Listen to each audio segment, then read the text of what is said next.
Buso-buso, mapagpalang araw sa atin lahat. Today's vlog dito po tayo sa ating trabaho. Araw po ng Sabado. So ito po yung everyday ko na isa't kalating oras.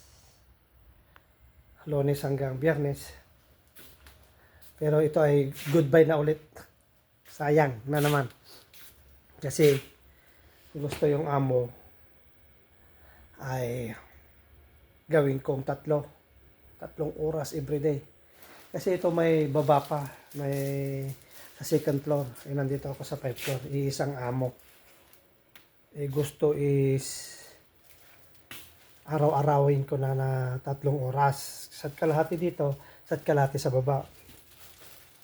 Kasi yung ginagawa ko dito, pag halimbawa dyan sa second floor, ay twice a week na isa't kalahati. Dito naman sa 5th floor, 3 times a week, isa't kalahati. So, bali, isa't kalahati, araw-araw. Pero ngayon, gusto ng amo, isa't kalahati sa baba, isa't kalahati dito, ay para maging 3, di ba? So, everyday na, 3 na. Araw-araw na sa baba, araw-araw din dito sa taas, sa 5th floor, at saka sa second floor. Ganon yun ang gusto. Pero, sa umaga, 6 to 9. Para araw-araw na 3 hours. Tinawagan ako.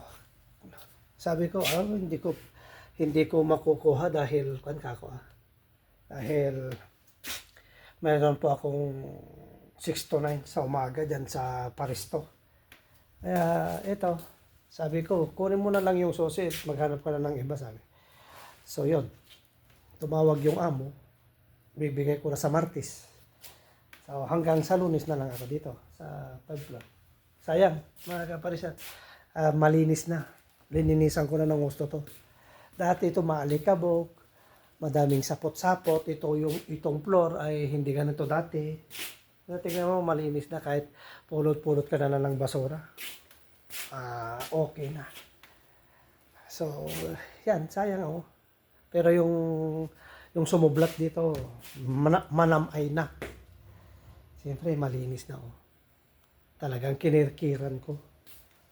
Binibigay yung amo sa akin. Hindi ko pwede dahil may cut ako. So, yun lang ang vlog natin ngayon, araw, Sabado. So, hanggang Lunes na lang ako dito. Sayang.